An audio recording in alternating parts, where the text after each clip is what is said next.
우리가 살아가는 삶이 내가 생각했던 대로, 내가 원하는 대로만 이루어지는 것이 아니라 때론 여러 가지 어려움과 시련이 있는 게 우리의 모습이죠. 그러나 그 가운데도 하나님의 섭리가 있고 하나님의 뜻이 있음을 믿습니다.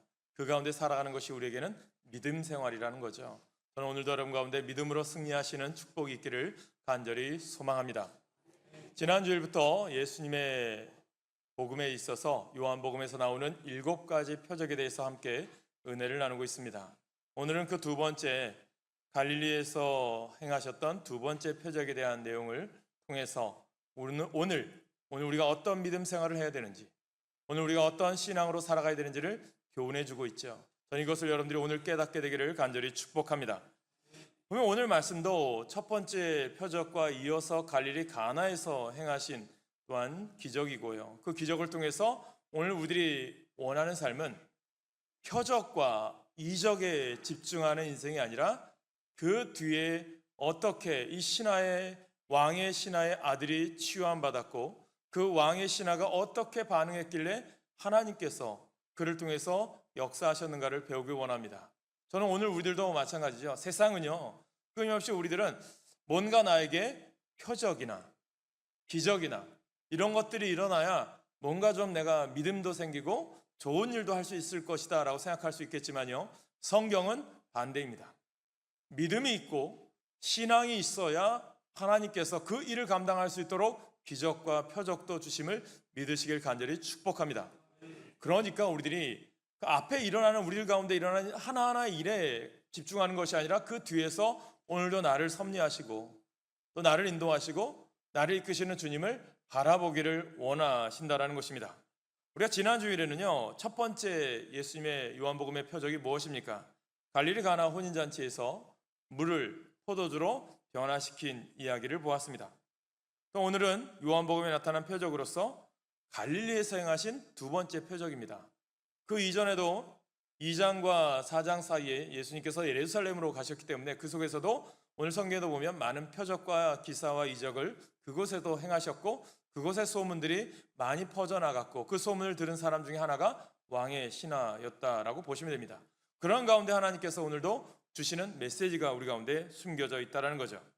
여러분, 많은 사람들이 예수님의 표적도 보고 또 그것을 보고 많이 예수님을 맞아들였지만 그들이 실제로 예수님을 믿었다라고 평가할 수 있을까요? 그렇진 않은 것 같습니다.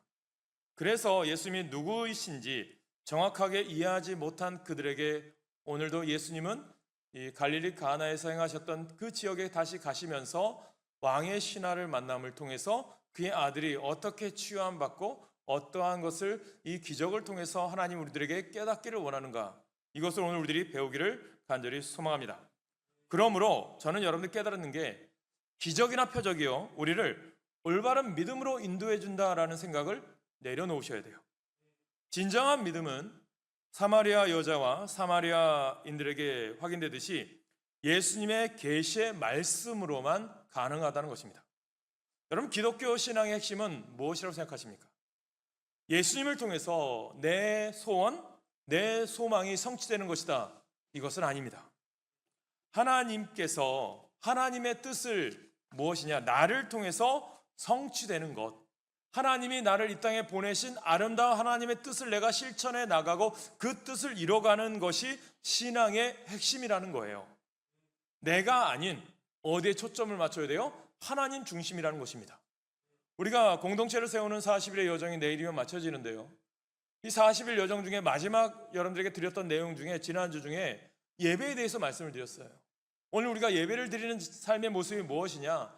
예배는 우리 인생 속에서 내 인생의 주인이 내가 아니라 하나님이 하나님 되시고 하나님의 주권이 인정되는 시간이 예배라는 것입니다.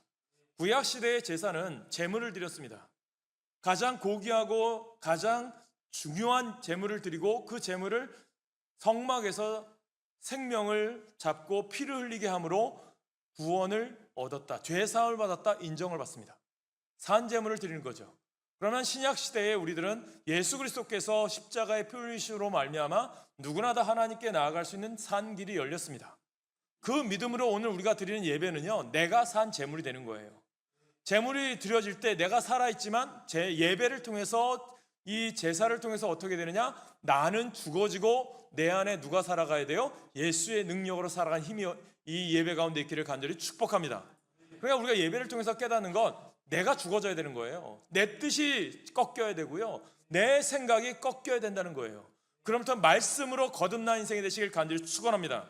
그 사람이 누구였느냐? 오늘은 왕의 신하였다라는 거예요. 저는 오늘 여러분 가운데도 왕의 신하가 어떠한 믿음을 가졌는지 깨달으셔서 여러분들도 아름다운 믿음의 삶을 살아감으로 하나님께서 여러분 가운데 놀랍게 부어주시는 기적과 표적이 믿음의 확증으로 이어지는 기적으로 연결되어지기를 간절히 축원합니다. 그러면서 오늘 몇 가지 믿음에 대해서 보려고 하는데요. 첫 번째, 오늘 우리가 보는 믿음은 어떤 믿음이 있느냐? 보이는 것을 따라가는 신앙이 있다는 거예요. 보이는 것만. 이 말씀이 오늘 43절에서 45절까지 이야기하는데, 우리들은 보는 것이 중요하다고 생각해요. 보는 게 다야. 내가 봐야 돼. 예수님께서 십자가에서 못 박혀 돌아가신 이후에 3일 만에 부활하신 이후에 제자들에게 보이실 때도 의심 많았던 도마가 무엇을 얘기합니까? 허리에 칼이 찔린 자국, 창이 찔린 자국, 손에 못이 박힌 자국을 내가 보아야 예수님이 진짜 살아나신 걸 내가 믿을 수 있다. 그때 예수님께서 뭐라고 말씀하십니까? 보지 않고 믿는 자가 복되도다라고 말씀하고 있습니다. 저는 오늘 여러분 가운데 중요한 게 있어요.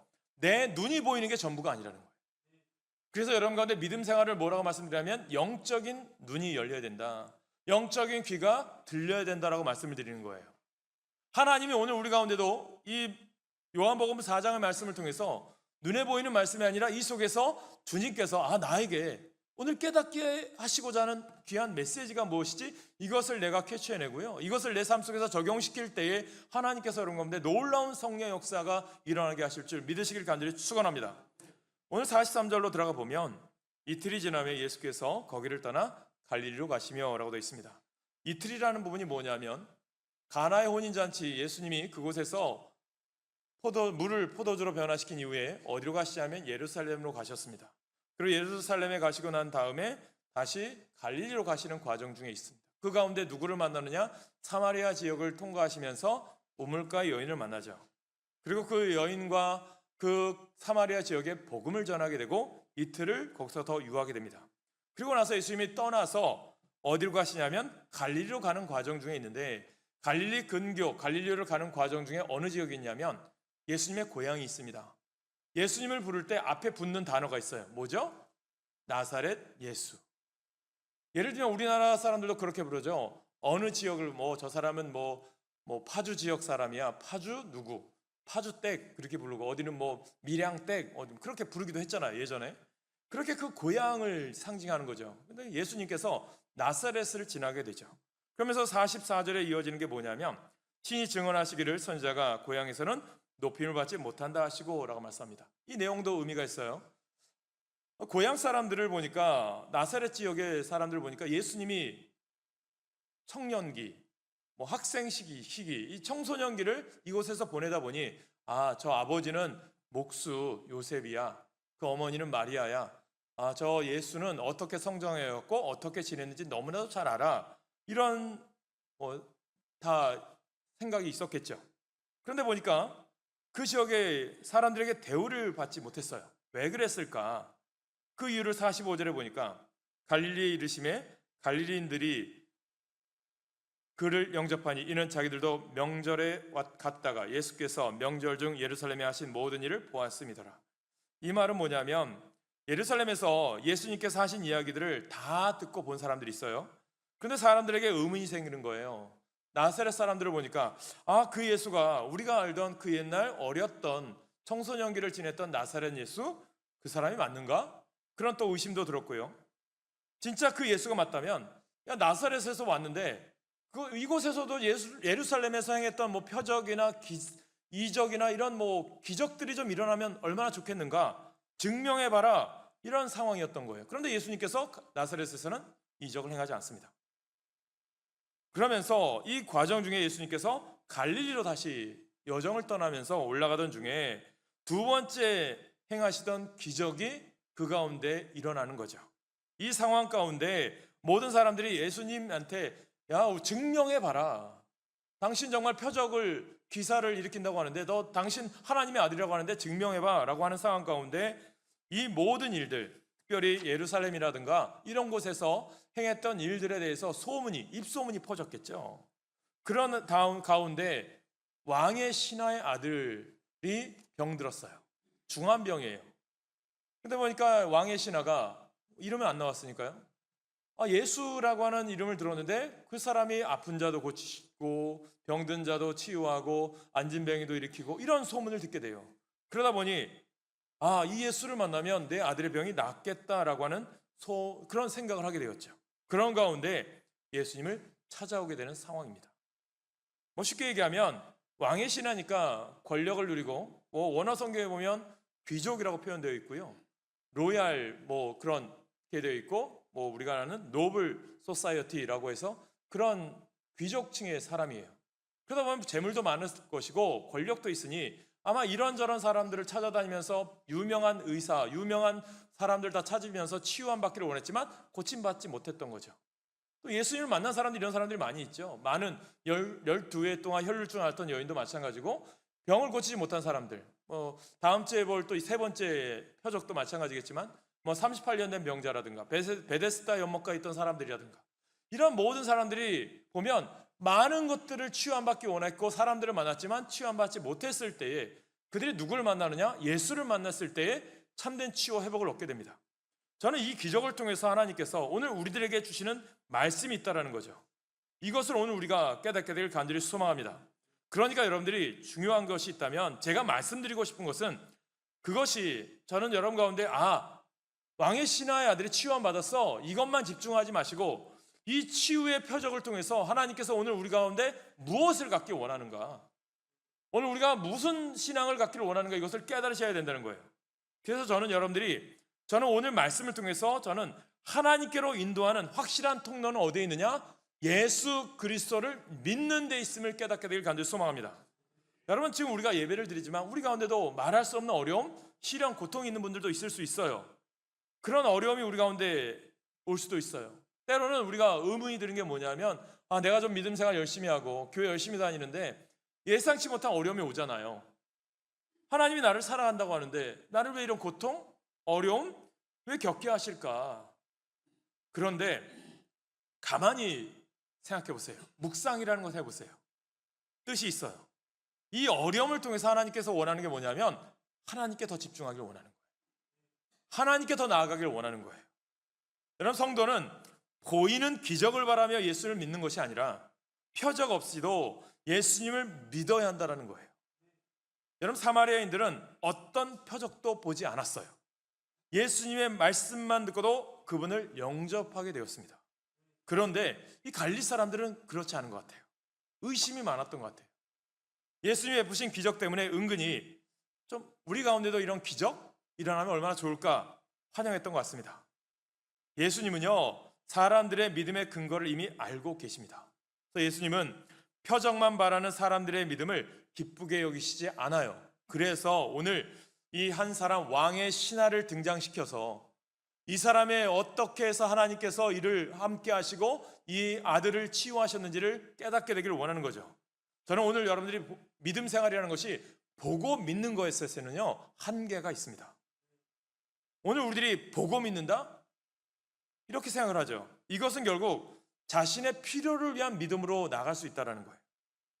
이런 모든 입증을 요구하는 종류의 믿음들이 우리 가운데도 있을 수 있어요. 예수님이 원하시는 믿음의 삶은요 기적에 근거한 믿음이나 자신의 필요를 채우기 위한 믿음이 아니라 그분 자체를 믿기를 원하는 거예요. 예수님이 우리 가운데 역사하실 것을 믿고 그분이 하신 말씀을 그대로 이루어질 줄 믿고 나는 그 말씀을 믿고 살아가는 거예요. 그게 우리의 신앙생활이 되시길 간절히 축원합니다. 그래서 오늘 여러분 한번 점검해 보세요. 이 예배를 드리고 나서 우리들의 믿음의 근원이 어디에 있지? 나의 믿음은 어디에 근거하고 있지? 한번 깨달아 보시기 바랍니다. 우리의 필요 때문에 믿게 된 건 아니야?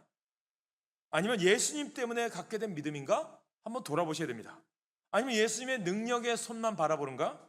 아니면 예수님의 그분의 모습, 그분의 삶의 모습을 바라보면서 믿고 있는가? 성도는 기적을 요구하는 믿음이 아니라 예수님 그분을 향한 믿음이 있기를 간절히 소망합니다. 그래서 믿음이라는 말로 하나님께서 이 세상의 성공을 요구하지 말아라. 예수님 그분을 바라는 인격적인 믿음을 바라는 것입니다. 개인에게 거짓 위안과 만족을 주시는 교회가 되지 말고 복음을 바로 전하는 우리가 되시길 간절히 축원합니다. 우리가 믿음이라는 것이 얼마나 많은 사람들이 자신의 욕망, 자신의 욕심이 투영되어 있는지 몰라요. 오늘 왕의 신하가 그런 가운데 온지 몰라요. 그가 믿음이 있었을까요? 믿음이 있어서 예수님 만나러 왔을까요? 아니거든요. 소문을 듣고 예수님 만나면 좀 뭔가 내 문제, 가장 큰 문제, 내 아들 생명을 좀 얻을 수 있을까, 생명을 부재할 수 있지 않을까라고 하는 그것 갖고 나온 거죠. 믿음이 없었던 사람이에요. 그런데 그가 어떻게 해서 믿음을 갖게 되느냐? 말씀을 들을 때 생기는 줄 깨닫게 되길 간절히 축원합니다. 그래서 두 번째 우리가 깨닫는 게 뭐냐면 말씀을 믿고 순종할 때 하나님께서 우리 가운데 기적을 일으키시는 줄 깨닫게 되길 소망합니다. 예수님께서 나사렛에서 가나로 가서 가나의 혼인잔치, 물이 변화의 포도주가 되게 하셨고, 예루살렘에 가서 또 예수님께서 많은 또 이적과 기적을 베푸셨고, 다시 갈릴리로 가는 중에 다시 가나를 들리셨고, 그곳에서 왕의 신하를 만나게 되었습니다. 사랑하는 여러분, 오늘 요한복음이 우리들에게 들려주고 싶은 귀한 메시지가 있는 거죠. 여러분, 이 갈릴리 가나를 가는 그 과정 가운데 예수님께서 예수님께 아들의 치유를 부탁하기 위해서 찾아온 왕의 신하. 그는 가버나움에서 살았어요. 가나까지 가려면 32km 정도 떨어져 있습니다. 한 20여 마일 떨어져 있는 거죠. 이동해야 돼요. 아마 그 길이 멀고 멀었겠죠. 그러나 단숨에 달려가지 않았을까요? 아들을 치유받기 위해서. 여러분, 그런데 생각해 보세요. 이런 소망을 가지고 예수님께 왔는데 예수님이 바로 치유해 주셨습니까? 그렇지 않아요. 여러분, 우리가 오늘 여러분 가운데도 예배를 드려 나오실 때도 여러 소망도 있고 소원도 있고 여러 가지 마음을 갖고 나오셨지만 주님이 우리 가운데 원하는 게 뭐냐면 왕의 신하의 아들을 고치는 것에도 예수님이 목적을 두신 게 아니라 왕의 신하의 믿음을 갖기를 원했던 거예요. 그 믿음이 있을 때 자녀도 구원받는 거고요. 그 믿음이 있을 때 하나님께서 역사하는 거예요. 오늘 우리 가운데도 마찬가지입니다. 오늘 우리가 예배를 드려 나올 때 걱정, 근심, 염려 여러분 가운데 오늘 다 갖고 나오신 분들도 있어요. 그런데 예수님 말씀하시잖아요. 수고하고 무거운 짐진 자들아 다 내게로 오라. 내가 너희를 쉬게 하리라. 다 내려놓으래요. 내려놓으면 뭘까요? 하나님의 뜻을 구하라는 거거든요. 내 욕망, 내 욕심 가지고 이 짐들 덜어주세요. 내 소원 들어주세요. 그것을 원하는 게 아니라 주님이 원하는 게 너 자신인 거예요. 우리 자신인 거예요.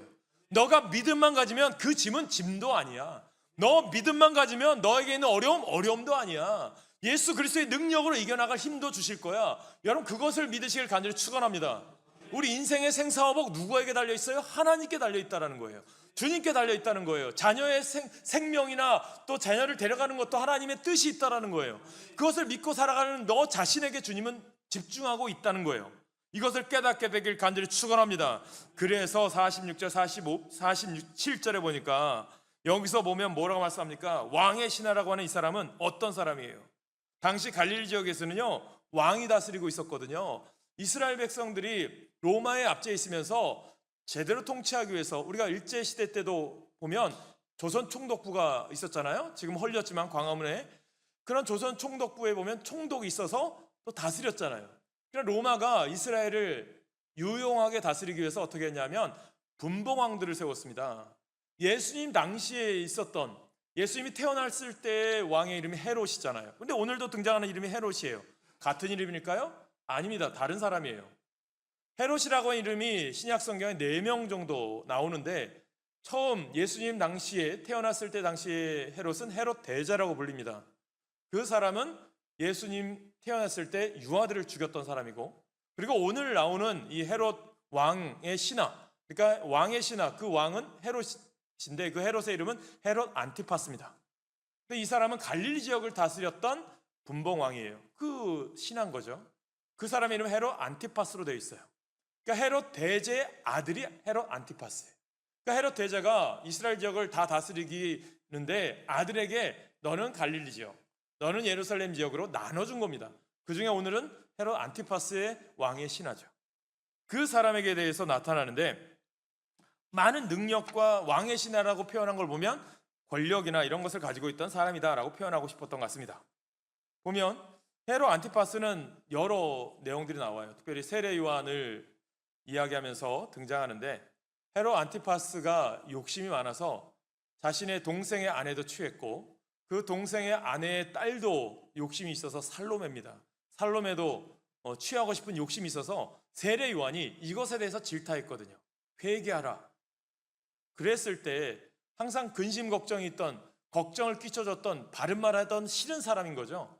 헤롯 안티파스가 죽일 수는 없으니까 감옥에 가뒀는데 이것을 살로메가 알고 아버지의 근심을 좀 해결하기 위해서 춤을 추다가 소원을 들어준다고 했을 때 세례 요한의 목을 달라고 했을 때 세례 요한이 여기서 순교하게 되는 과정 중에 등장했던 사람도 헤롯 안티파스입니다.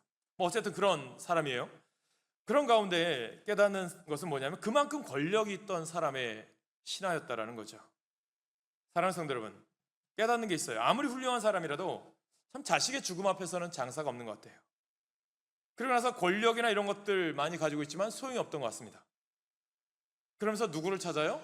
예수님을 찾아온 거죠. 고쳐달라고. 나사렛 예수님 앞에 와서 이야기하는 것입니다. 그러니까 여러분, 우리 가운데도요, 인생의 고난이 우리 가운데 올 때는 주님이 원하는 게 뭘까요? 너 자존심 내려놓아야 돼. 그 자존심이 뭐라고? 그래서 하나님을 믿는 우리들에게, 아니 이 세상을 살아가는 우리에게 고난을 또 허락하시는 이유는 더 오히려 주님을 만날 수 있는 유익이 있다는 것입니다. 왜? 자기 자존심을요 내려놓을 수 있는 기회가 되는 거고요, 겸손하게 하나님 앞에 설 수 있도록 만들어 주기 때문입니다. 여러분, 우리가 가장 복된 순간이 언제라고 생각하세요? 우리가 하나님을 하나님으로 여기고 겸손하게 설 때라는 것을 믿으시기 바랍니다. 오늘 여러분 가운데 주님께서 이 오늘 47절 말씀을 보시면 이 왕의 신하가요 예수님께 청하는 거예요. 그리고 이 말도 현대인의 성경을 보면 애원했다라고 되어 있어요. 청하는 말을. 그리고 간청했다라고 영어 성경은 이야기하고 있어요. 이 말은 자기의 아들 치유받기 위해서 예수님께 무릎을 꿇고서라도 외쳤던 거죠. 예수님의 반응이 어떻게 되느냐 하면 48절에 나와요. 예수께서 이르시되 너희는 표적과 기사를 보지 못하면 도무지 믿지 아니하리라. 여러분, 자존심을 꺾고 예수님께 와서 이야기하는데 예수님이 좀 따뜻하게 만나주면 얼마나 좋을까라고 할 수 있겠죠. 그런데 예수님 뭐라고 얘기합니까? 너희들은 표적과 이적을 보지 못하면 믿지를 않는구나. 예전에 이런 사람 있죠. 구약성경 엘리사 시대에 나아만 장군, 요단강에 와서 7번 씻어라. 감히 나에게 나와보지도 않고, 그런 사람도 있었죠. 근데 여기서 중요한 부분은 뭐냐면 이 예수님께서 왕의 신하에게 이 말씀을 하신 이후에는 본질을 보라는 거예요. 진실 앞에 마주 서라는 거예요. 이 사람은 예수님을 믿고 있었을까요? 안 믿고 있었을까요? 안 믿고 있었다고 말씀드렸잖아요. 그는 단지 예수님께 기사와 표적만 요구한 거예요. 누구 때문에? 아들 때문에. 예수님께서는 이렇게 말씀하신 것은 내가 이곳에 온 것은 믿음 때문에 온 것이 아니라 단지 너에게 기사와 표적이 필요해서 나왔을 뿐이다. 진실의 순간을 맞이하게 하는 거 아니겠습니까? 여러분, 요한복음 이런 말씀이 많잖아요. 사마리아 여인을 만날 때도 어떻습니까? 이 사마리아 여인이 원하는 게 뭐예요? 너에게 영원히 목마르지 아니하는 물을 주리라 했을 때, 그러면 내가 이 대낮에 이 뜨거운 햇볕을 내리쬐면서 물 길러오지 않도록 물 주세요, 지하수 주세요, 이런 거 수도 연결해 주세요, 그런 뜻 아니겠습니까? 근데 예수님의 뜻은 그거 아니잖아요. 본질을 만나게 하잖아요. 지금 너가 남편이 5인데도 너의 진정한 남편이 아니다. 여러분, 오늘 주님께서 진실 앞에 나아가기를 원하는 거예요. 오늘 우리들이 주님 앞에 예배드리러 나왔을 때 다 숨기지 말라는 거예요. 여러분들 주님 앞에 다 드러내라는 거예요. 그래야 주님이 우리 가운데 역사하시고 치유의 역사가, 회복의 역사가 일어날 줄 믿으시길 간절히 축원합니다. 사랑하는 여러분, 그래서 요한복음 4장 49절에 보세요. 신하가 이르되 주여 내 아이가 죽기 전에 내려오소서. 지금 이 신하는요 예수님이 이야기하는 것과고 이야기하는 것과 아무 상관이 없어요. 이 사람은 무엇을 원해요? 그래도 내 아들 좀 고쳐주세요. 아마 우리들이 그런 기도하지 않나요? 하나님, 살려만 주시면 뭐든지 할 수 있겠습니다. 제가 뭐든지 할게요. 시켜만 주세요. 이런 기도. 지금 이 아버지의 절박함이 있는 것이, 생각해 보세요. 살려주면 뭐든지 하겠습니다. 뭐든지가 과연 옳은 일일까요? 지금 예수님께서 왜 끊임없이 이 가나의 혼인잔치부터 계속해서 기사와 표적이 중요한 것이 아니라 기사와 표적이 무엇을 가르치고 있는지를 보아야 한다고 말씀하고 있는 것일까요? 오늘 우리들에게 일어나는 기사와 표적들은 다 우리들이 원하는 욕망에 대한 부분이 있어요. 우리들이 원하는 우리들의 욕구에 대한 부분들이 있습니다. 이 시대가 왜 혼탁해질까요? 타락해질까요? 개인적인 욕망들이 가득 찼어요. 이기주의의 팽배인 이유가 뭐죠? 자신들의 욕심, 이기주의, 이게 팽배해 있기 때문 아닙니까? 여러분, 믿음이라고 하는 것, 신앙이라고 하는 것이 내 욕심을 채우기 위한 것이 아니라는 것입니다. 우리의 욕망과 우리의 욕구가 해결된다고 우리들이 진짜 믿음의 사람이 될 수 있을까요? 아니거든요. 성경은 끊임없이 이탈을 이야기합니다. 아가파의 사랑을 이야기합니다. 주님의 사랑을 이야기합니다. 저희가 신학교 다닐 때 저희 교수님이 이런 말씀했어요. 그 당시에도 보면 지하철이나 이런 데 꼭 전도 열심히 하는 분이 있어요. 명동에도 이런 분이 있었거든요. 근데 뭐가 있어요? 피켓 들고 예수 천국 불신 지옥 외쳐댑니다. 사람들도 저는 그래도 복음 전하는 게 대단하다고 보아요. 그런데 차라리 교수님이 이런 말씀하시더라고요. 그 지하철에서 출근하느라고 바쁜 사람들, 그 또 하루를 마치고 퇴근하느라 바쁜 사람들에게 그것으로 강하게 예수 전당 불신지옥 외치느니 복음이라고 하는 것, 예수의 복음의 말씀을 전하고 차라리 그들을 위해서 찬양 한 곡조 불러주어도, 아름다운 음악 하나 들려줘도 그들이 감동받지 않을까? 그게 복음이 아닐까? 이렇게 말씀하시더라고요. 오늘 우리들이 참 이기주의에 사로잡혀 살아가요. 왜 그럴까? 예수님께서 계속 우리들에게 말씀하시는 것이 무엇일까요? 너희들이 하나님 나라의 다스림, 하나님께서 우리들에게 원하시는 것이 너희들이 제대로 신앙의 삶을 보아야 되고 살아가야 된다는 것입니다. 오늘 이 왕의 신하가 가지고 있는 욕망에 대한 문제가 아니라 주님이 누구이신가를 바라보라는 것입니다. 여러분, 우리가 잘못하면 우리들이 가지고 있는 믿음이 욕망이 될 수 있다는 것이 얼마나 무서운 일인지 모릅니다. 우리들이 지금까지 복음서를 보면서 기사와 이적에 초점을 많이 둡니다. 복음 말씀을 전할 때도 예수님이 행하신 기적, 예수님이 앉은 병이도 일으키시고 병든 자도 고쳐주시고 이런 기적도 초점이 있어요. 그런데 중요한 것은 예수님은 너희들이 보여야 하는 것은 기사와 이적과 표적이 아니라 너희들의 욕망을 이루어지는 것이 중요한 것이 아니라 너희들이 진짜 하나님을 어떻게 믿고 있느냐, 이게 중요하다는 것을 우리에게 끊임없이 말씀을 통해서 전해주고 있다는 거죠. 오늘 우리들이 진실 앞에 서야 되지 않을까요? 많은 사람들이 참 변질돼 가거든요. 신앙이, 저는 그런 생각을 해요. 항상 목회하면서 여러분들에게 말씀드렸잖아요. 이등병 때 신앙이 병장 때까지 가자. 이등병 때는 정말 힘들고 어려우니까 교회 열심히 가고 싶다가 병장 때 되면, 요즘은 뭐 군 생활이 그렇게 다 병장도 힘들게 일한다고 하지만 우리 때는 병장들은 아무것도 안 해요. 놀아요. 그럼 시간이 많아요. 그러니까 그 시간 많은 시간 동안 밑에 애들 괴롭히는 게 잘못됐다는 거죠. 저는 시간 많을 때 교회 가서, 저희 부대 옆에 바로 군인교회가 있어요. 사단교회가 있어서 자주 올라가긴 했고, 또 그것 군정부 선임하사가 자주 불러요. 일 시키기 위해서. 꼭 쉬는 시간에 불러서 일 시키더라고요. 병장이니까. 근데 그때 제가 잊지 않았던 게 뭐냐면, 화요일하고 목요일에는 일주일에 2번씩 여름에는 시원한 아이스 커피 타고 초소에 방문했어요. 남들 자는 시간에.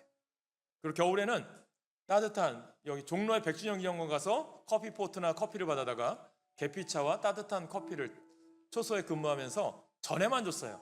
예수 믿으라는 말도 안 했어요. 나 그냥 교회 다니는 병자인 거 아니까 그렇게 전에만 줬어요. 근데 그 후임들이 너무나도 감사하게 여기고 나중엔 대대장이 상을 주진 않았지만 그렇게 해서 너희들 수고해줘서 우리 부대가 사고가 없어서 감사하다 그런 말 해주시더라고요. 왜냐하면 그분이 불교인이었기 때문에 그런 말 해주셔도 저는 감사했어요. 사랑하는 여러분, 우리가 기사와 이적이 중심이 되고 내 욕망이 중심이 되면 우리들이 수단을 정당화할 수 있거든요. 내가 이 목적을 이루기 위해서 어떤 수단과 방법을 가리지 않을 거예요. 잘못된 믿음에 빠질 수 있거든요. 저는 이 시대가 그렇다고 보거든요. 이게 우리가 그래서 저는 여러분 가운데 깨닫는 게 있어요. 분별력을 가져라. 하나님께서 온 우주 만물을 창조하신 이후에 아담과 하와를 창조하셨잖아요. 그리고 나서 동산 중앙에 선악을 알게 하는 나무를 만들어 주셨어요. 왜 하나님께서 선악을 알게 하는 나무를 만들어 주셔서 나중에 아담과 하와가 먹어서 에덴 동산에 쫓겨났잖아요. 왜 그렇게 하셨을까? 이것도 하나님의 뜻이 있다고 봐요. 우리 정체성을 알라는 거예요. 너 저 선악과를 볼 때마다 하나님이 너를 만들었어. 하나님이 이 땅에 너를 보내셨어. 이것을 깨닫게 하는 거예요. 나의 위치, 정체성을 아는 거죠. 사랑하는 여러분, 혹시 우리들이 신앙생활하면서 우리의 욕망과 기사와 표적을 가지고 구하는 것은 아닙니까? 그래서 저는 여러분들이 변화되어야 된다는 거예요. 우리 신앙도 변화되어야 된다는 거예요. 오늘 왕의 신하의 말씀 볼까요? 50절과 53절 두 군데예요. 같이 읽습니다. 50절 말씀 먼저 읽습니다. 시작.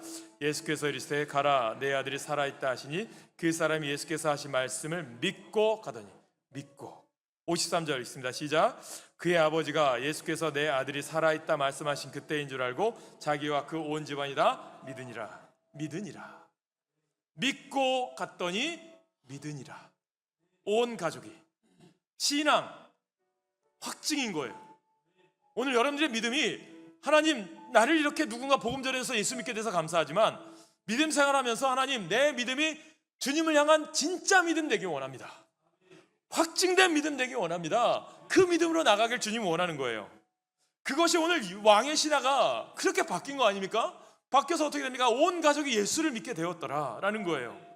저는 오늘 여러분 그 믿음이 우리 가운데 있길 간절히 축원합니다.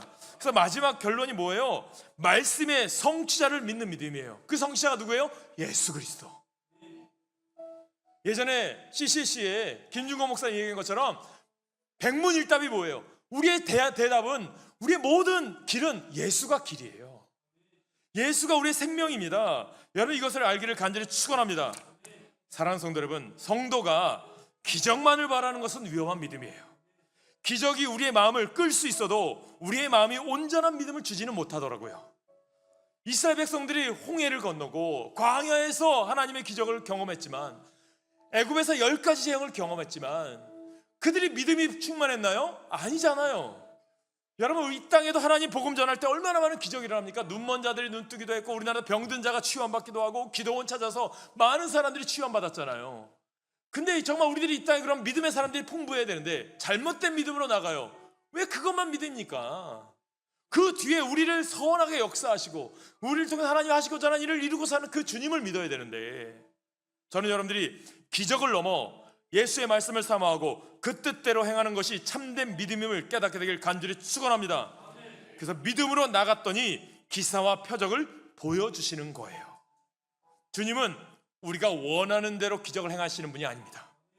우리가 주님을 믿고 순종해 나아갈 때에 주님께서 기사와 표적을 보여주시는 거예요. 이것이 우리의 신앙의 본질입니다. 아, 오늘 내가 주님 믿었더니 진짜 믿음이로구나. 저는 여러분들의 삶 가운데 믿음의 확증이 있기를 간절히 축복합니다. 믿음으로 살아가며 기사와 표적을 볼 수 있기를 주님의 이름으로 간절히 축원합니다. 믿음으로 나아갔더니 기사와 표적을 보여주시는 거예요. 이 믿음으로 오늘 여러분 가운데 나아가시길 간절히 축원합니다.